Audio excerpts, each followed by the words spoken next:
madaxweynihii hore ee maamulka Somaliland Muuse Biixi Cabdi ayaa si weyn uga soo horjeedsaday hadal ka soo yeedhay madaxweynaha maamulka Somaliland Cabdiraxmaan Maxamed Cabdullaahi Cirro isagoo dhinac kale beeniyay hadallo ka mid ahaa khudbad madaxweynaha Somaliland uu ka jeediyay shirki golaha dhexe xisbiga wadani.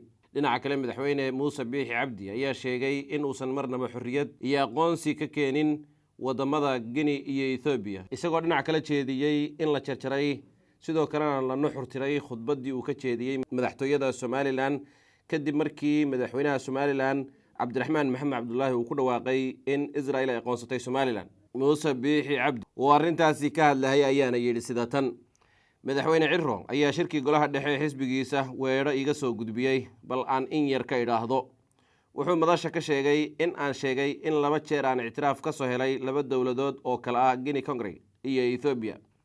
anigu marnaba ma odhan ictiraaf ayaan dawlad la soo galay arrintaasi. been ayaad sheegtay odaygii qaranka lagu odhan maaye wuu ismoodsiiyey. odaygu wuxuu sheegay in aan kabaha haleelin markii la sheegay in la yidhi aqoonsi caalami ayaa la helay. waa runtii haddaba markii aan tegay madaxtooyada Somaliland hadalkii aan jeediyey waa kan: ictiraafka waynu u baahnayn laakiin wuxuu ka yimid meel aan laga filayn.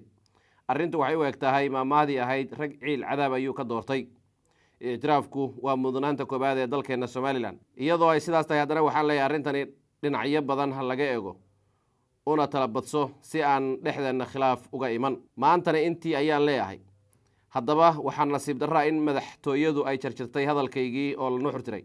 sidoo kale waxaa gebi ahaanba meesha laga saaray hadalkii uu madasha ka jeediyey madaxweyne Daahir Riyaale Kaahin. haddaba gefka ayaa galay. arrintaa sida aad u maamushay aan u dul istaago. safarkaygii rasmiga ahaa waxaad sheegtay in aad Israel horay u booqatay. arrintan sida aad u maamushay aan dul istaago. safarkaagii rasmiga ahaa waxaad sheegtay in aad Israel horay u booqatay iyadoo laga ilaaliyay shacabka iyo warbaahintaba.